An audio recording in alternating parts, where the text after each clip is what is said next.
Helen, warm welcome to the show. Thank you so much for joining us here today. Thank you very much for having me.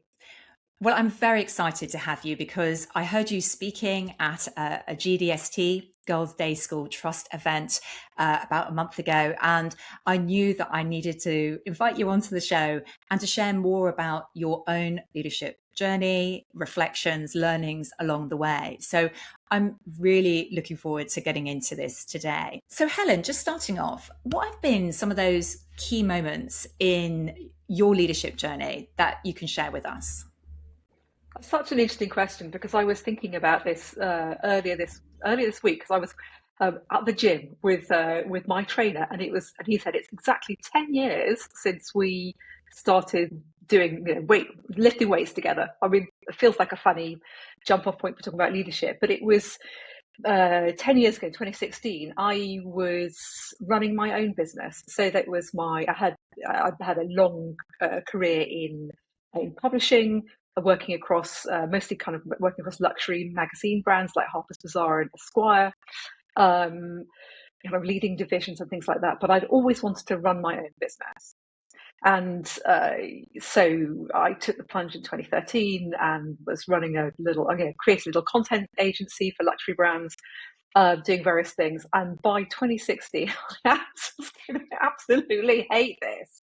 So kind of one big point in my journey of leadership was to recognize that something that I'd always wanted, which was to lead my own business, was not necessarily something that I loved doing. And that was quite an eye-opening thing.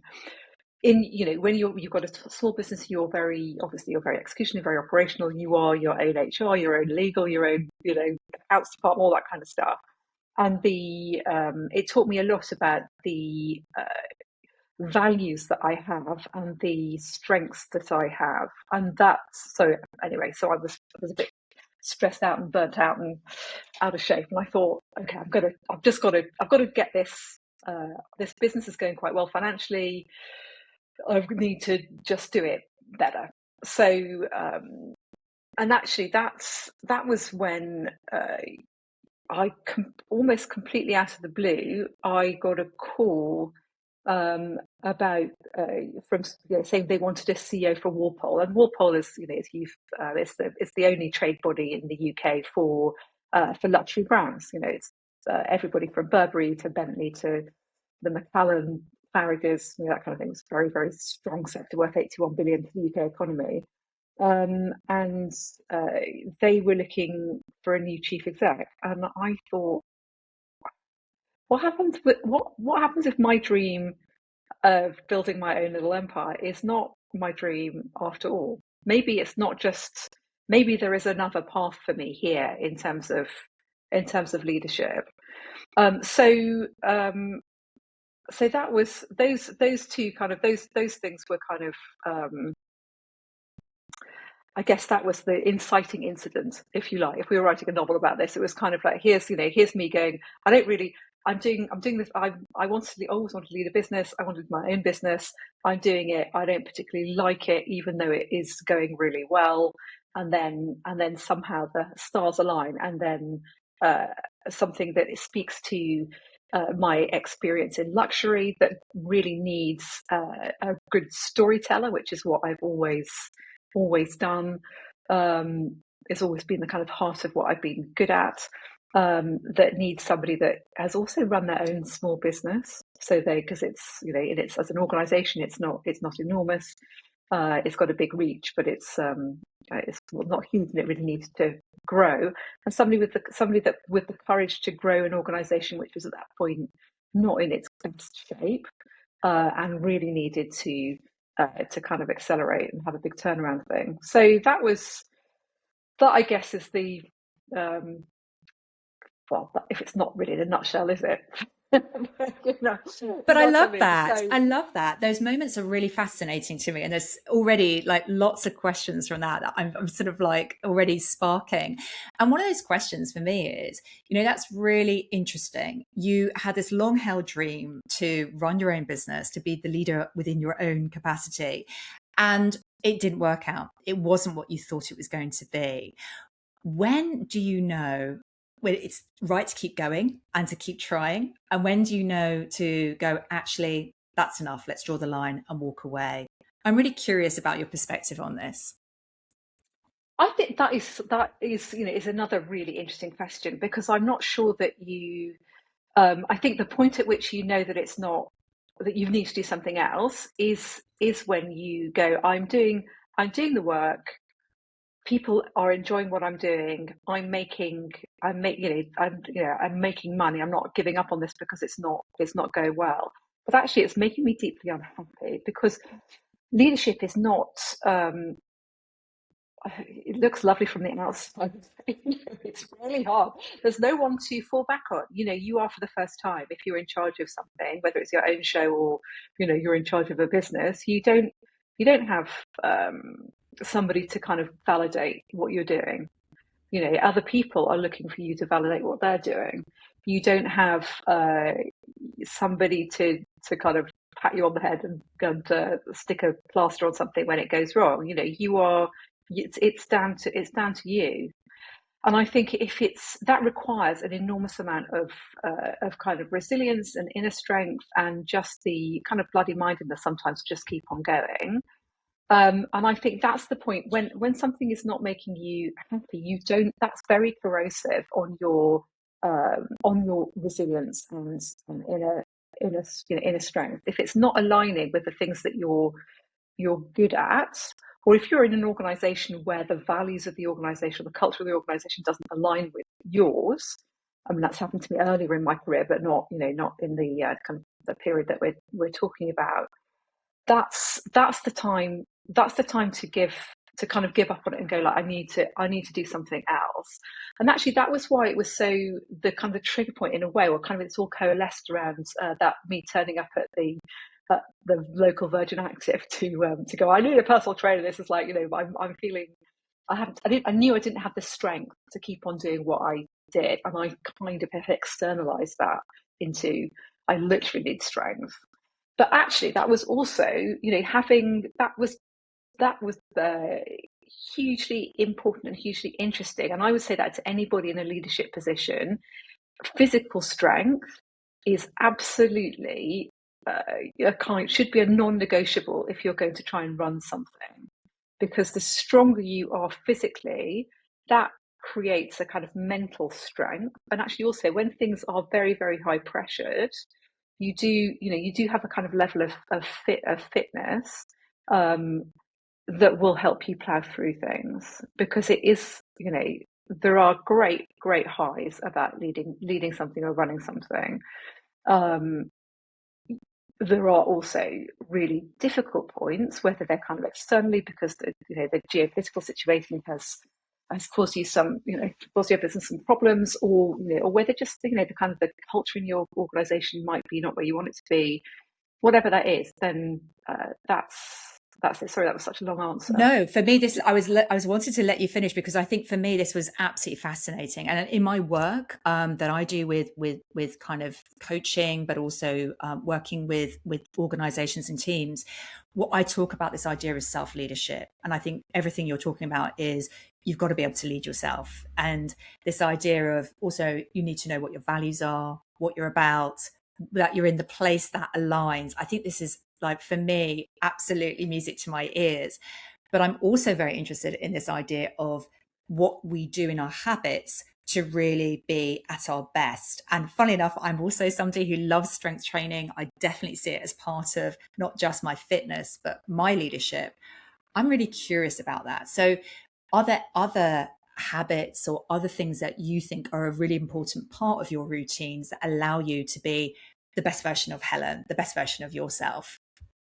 So I think, I would put myself down as a bit of a work obsessive. I mean, I've always had a very, very, very strong work ethic, and I am lucky enough to enjoy what I do enormously, and I'm hugely committed to the 250 brands that we represent. I really believe in the mission of the organisation, so that's in itself really, really helpful. But I do think you have to work quite hard uh, to create a structure around you that will allow you to to kind of unlock that passion, because that's, requires quite a lot of things. So things like, kind of I do strength training like between like 2 to 4 times a week. I also do yoga, kind of like trying to. I'm not a very chilled out person. I'm quite calm, but I'm not like. I like to keep on doing things. And actually things that create rewire your brain, because I think in leadership you will need to make decisions quite quickly. You need to make sure that your brain is working a bit like Claude AI, and that you're processing incredibly quickly and coming out with some, with solutions, and able to take people on the way with that. But if you're not putting in the right inputs, the quality of your output is going to be quite poor. So I really believe in a kind of quite a rich cultural life. So I like to read really big books, and because the concentration required to read a chunky old novel is a real antidote to the kind of always on kind of distraction economy that we have and need to have, because you're always on your phone, and you're on fast response mode all the time, and that always trying to retrain your brain to be able to concentrate is incredibly helpful. I like to go to theatre and to the opera and to art galleries, and and kind of see interesting things. So I think it uses a different part of your brain. Creativity is something that's not always talked about in leadership, and yet it is so important. You can't solve a problem unless you have a creative approach to it. So I really believe that the same parts of the brain that I kind of get rewired through that interest in the arts and in kind of and in culture helps feed my ability to process and solve problems. I can absolutely see that, because it's about stimulation. It's about, again, the solution isn't necessarily what you see or experience, but it can create different, I suppose, opening up your viewpoints. Absolutely that. I mean, like novel reading is an under talks about help business tool, because novels are all about the joy of a novel, of a story, is that you're able to rehearse different scenarios. So through the eyes of the protagonist in that novel. I mean, hopefully you'll never be on a moor being blown by the elements, going, why am I in love with Heathcliff? He's such a bastard. But I think reading fiction is an act of empathy, and I think empathy and creativity are very important characteristics in a leadership role. So, and if you don't have the ability to rehearse what empathy means in different scenarios, and I think fiction really helps you do that. Put yourself in somebody else's shoes, which is the act of reading asks you to do that. You're missing a trick. I think it's a quick win. Absolutely. So, I can totally see that. And I think it's also very interesting, kind of, you referenced right at the beginning that you are a storyteller. That is one of your core capabilities, your strengths. And so I'm quite interested in that. Do you think that should be the role of leaders generally? Like, are leaders there to help tell the stories of the organizations that they represent, the brands that they represent? I think I would say it's pretty fundamental, because you're always going to be telling a story to somebody. Your narrative about your business is important. How do you get your stakeholders to believe in what you're doing? How do you get your teams to believe in what you're doing? You can take them on a journey and tell them the story. You need to know, and particularly, I mean, my lens is luxury, so I will say, particularly in luxury brands, that understand the origin story. What's the DNA? What's the kind of the founding point of your business? Those two guys, Fortnum and Mr. Fortnum, Mr. Mason, in 1707 or whatever it was. What was it about them and their story that has carried that brand through 300 plus years?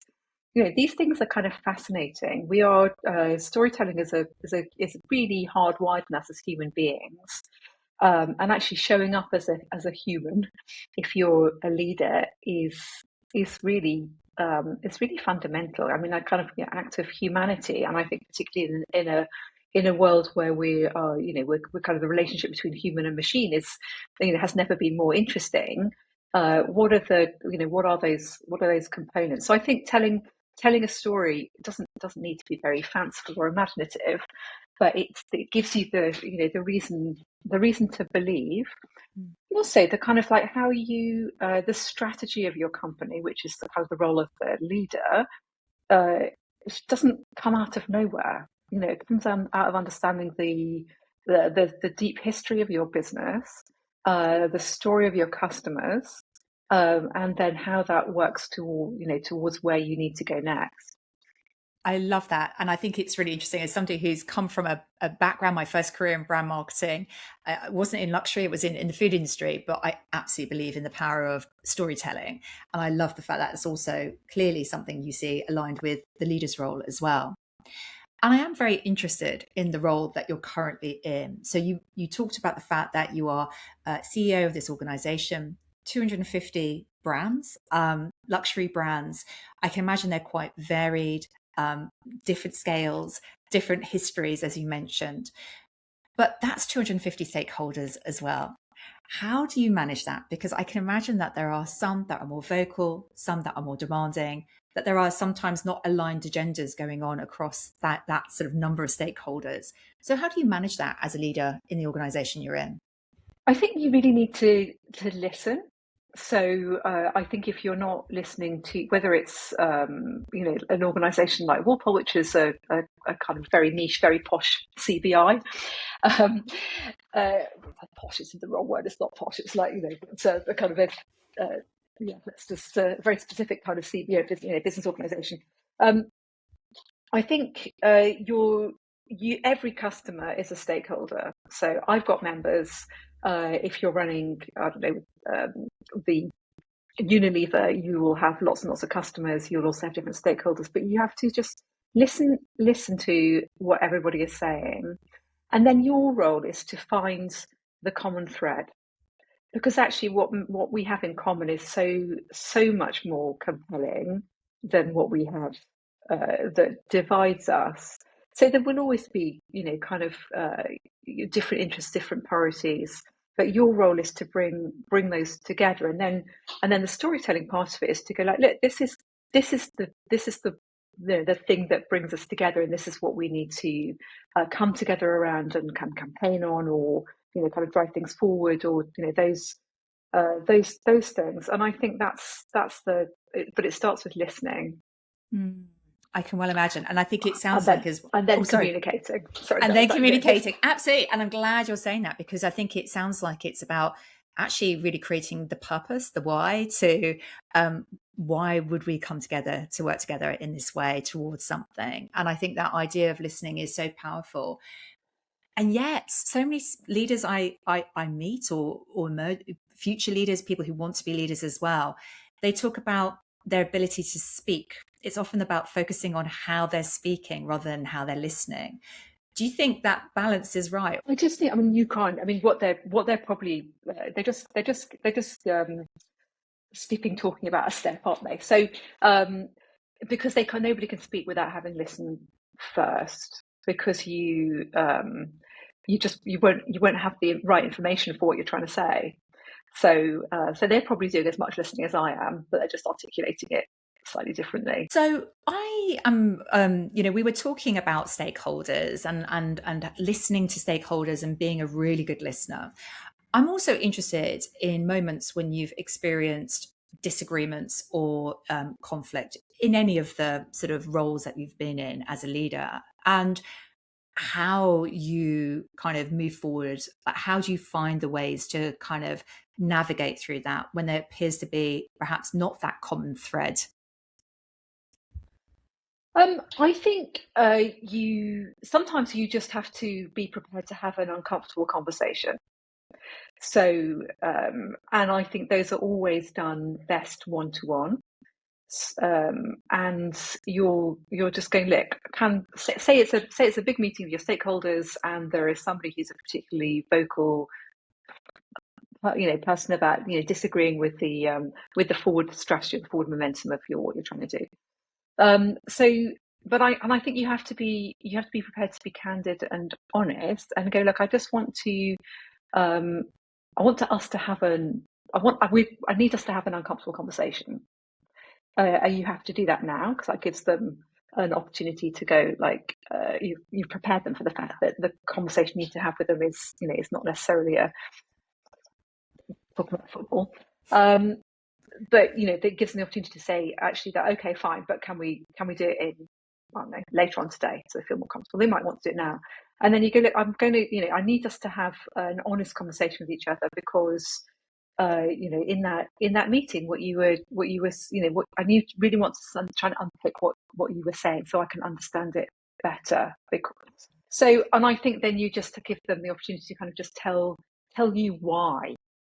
So, and I think that's the thing. Why is it that they feel such a point of disagreement? And then you can, if you listen to that and kind of understand it, then you can feedback and go, look, for whatever reason, that's not how it's going to roll. So, but I think you need to ask, if you ask permission to have that uncomfortable conversation, then you will, and you listen to the why of somebody, that will succeed. And you can also be really frank about why it is that you found that uncomfortable or found that difficult. So I think that's the thing. So there's a really great video somewhere on YouTube by Simon Sinek, who is the kind of, I think it's the art of the difficult conversation or something, and that's got some great tips in it. But honesty and being candid and this, kind of listening to the other person's point of view are the only ways you're going to get through that.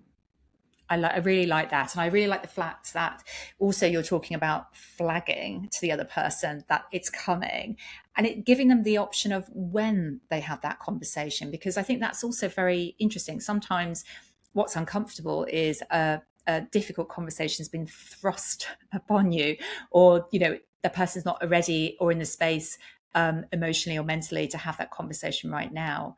And you've got to take the emotion out of anything. I mean, I think that's the often the challenge at work is, we're all human beings, and we all have our own emotional stuff that we bring to the party. Different people have different ways of engaging at work. Some people are incredibly task focused. Some people really love friendship. Those things. But actually, we're here to do a job. Hopefully, we will do this in a spirit of like absolute joy and happiness and have fun at the same time. But actually, this is, here's the purpose of what we're trying to, what are we actually trying to achieve here? And we're not going to achieve that without consensus. So that I think is important. I mean, kind of the other thing about the your stakeholder point is, or kind of aligning people around so you can move forward around a common purpose. It's obviously to be really clear about what that common purpose is, based on having to listen to people. But there's also, we have a culture at Walpole that I've been with those 250 members that I've been working since I arrived to try and really create, is that nobody succeeds alone. It just doesn't work. If you're working stronger around strongly together around common interests, that's great.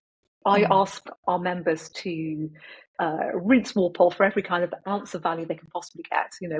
I'm here to make it a really rich experience for them, so they can learn, connect, make sure that we've got the right information to advocate in Parliament, all those kinds of things.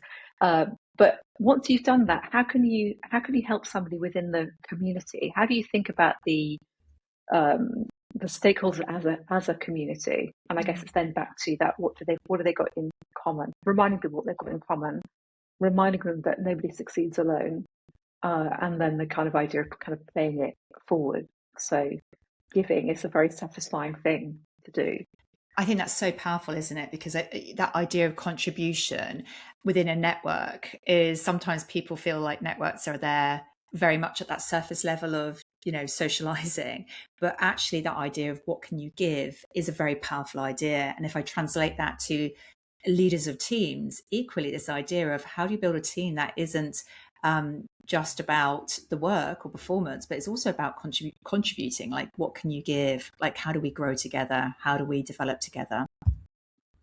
I completely agree, and I think that's why you know, leadership is not it really isn't a job title. If you're, I mean, I got called CEO when I was made CEO of Walpole. I called myself managing director when I had my own business.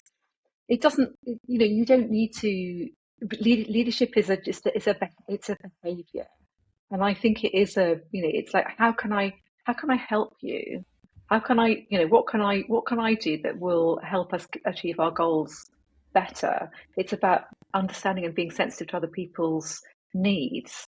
I was at a dinner earlier this week with the head of creativity from Apple, and she was saying, sorry, Apple TV, and she was saying that Apple TV, they don't have job descriptions. Sorry if this is a totally secret thing, um, but but you're required to work out what needs doing. So that act of service is quite a useful way to kind of show up as a leader, I think. I'm so glad that you mentioned that, because I think sometimes people expect that, what they're striving for, if they're looking for that sort of bigger role or whatever level it is, the job title, once they're there, that's when they'll be doing it. And I have a really strong philosophy on this, which is you could be starting your career and you could be thinking about leadership behaviors from day one. You could be You've really got to showing think up. about it as an apprenticeship. I mean, every single job should be an apprenticeship for the next. And if you if you feel like you want leadership in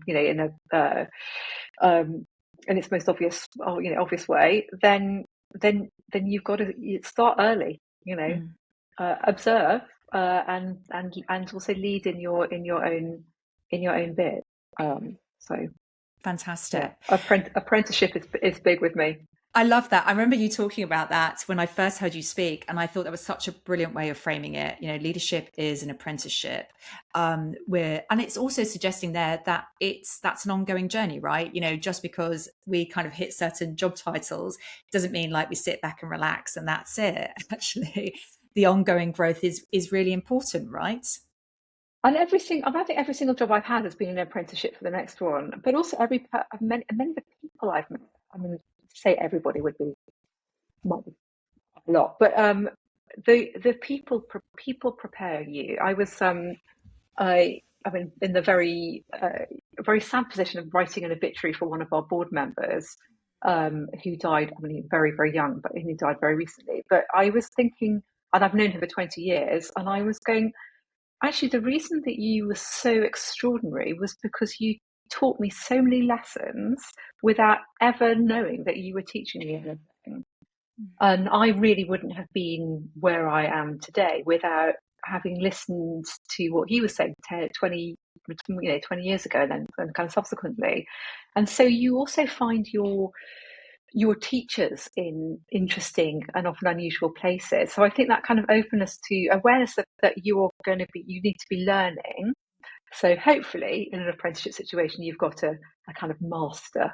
And as the apprentice, you're kind of learning for them. And I've certainly had great relationships like that with my old chair, Michael Ward, who runs Harrods, was just the most incredible kind of master an apprentice should have. And it's like our meetings were like an MBA in luxury every other week. It's Wow. like, brilliantly stretching. And, I learned huge amounts. So I think that's the importance of learning is there, and it's not very formal. I often get a sense that people want learning to be and leadership to be really flagged in like little neon lights. Here is the learning program, but actually every single thing is a learning opportunity, Yeah, and will just make you better.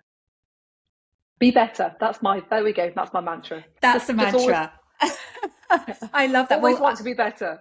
well, first of all, I'm really sorry to hear about your colleague, but what a wonderful story about what you've learned from them.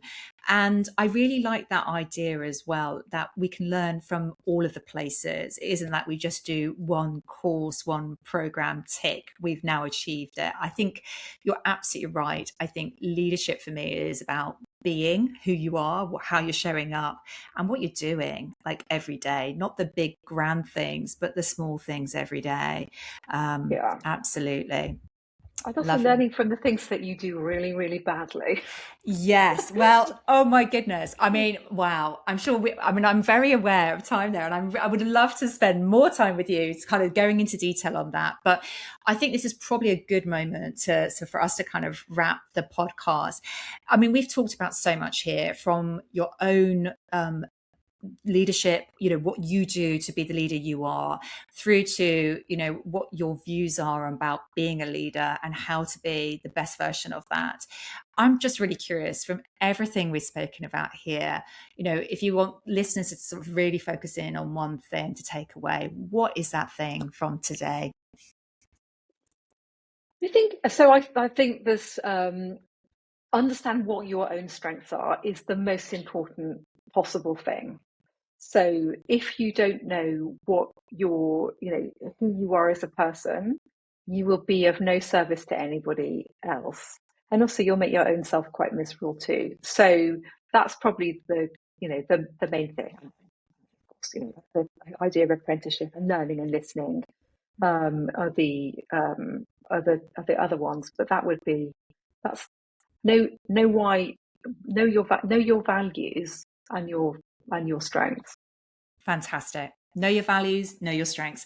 Helen, thank you so much for being here today. It's been an absolute privilege to have this conversation, to hear your perspectives on this really important topic. And I know our listeners will have valued this greatly.